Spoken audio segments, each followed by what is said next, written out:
কিন্তু কবি আব্বা আমার সব বন্ধুকে ছোট ছোট ভাই আছে, আমার নেই কেন? তুই রাত্রি ঠিক মতো ঘুমোতিস নে, তাই তোর ভাই নেই। আব্বা আজকে তাহলে আমি ঘুমাবানি ঠিক মতো, কালকে আমার একটা ভাই এনে দিয়ে নে।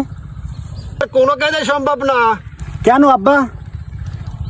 যে মেশিনটা বানাবো সেই মেশিন পুরো দমে নষ্ট হয়ে গেছে। আব্বা তাহলে মেশিনটা আমার কাছে দিয়ে নে, আমি সাইরে নিয়ে আসবানি।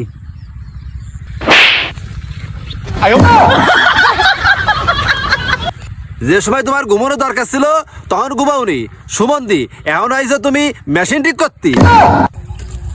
এ বন্ধু বন্ধু, তোর জন্য দুটো খবর আছে, একটা ভালো খবর আছে, একটা খারাপ খবর আছে। বন্ধু আগে ভালো খবরটা বল। বন্ধু তুই যদি পরীক্ষায় ফেল করিস তোর বাপ তোকে বিয়ে দেবে। বন্ধু এবার খারাপ খবরটা বল। আরে বন্ধু তুই তো পরীক্ষায় পাস করছস।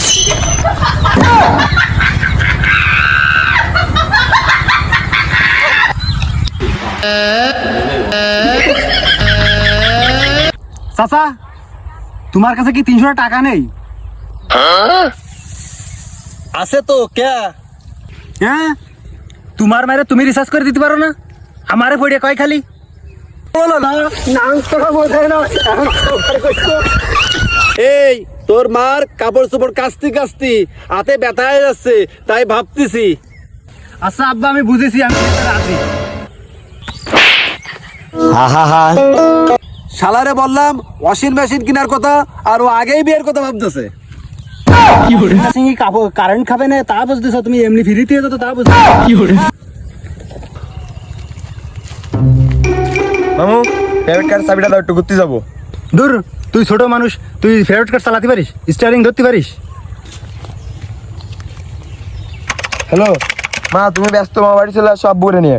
এই মামা বাড়ি দাও তো সয় সম্পত্তি পাই সব নিয়ে আমার প্রাইভেট কার কিনতে হবে, এখনই চলে আসো ব্যস্ত। আচ্ছা দূর ভাই না, তুই কি করছিস সমস্ত? না আমি টানবো না। সাবি নে 1000 টাকা নে, না, না, না। ঘুরে বেড়াবি, তেল কিনে তোর ইচ্ছা মতো চালাই বেড়া গেছা।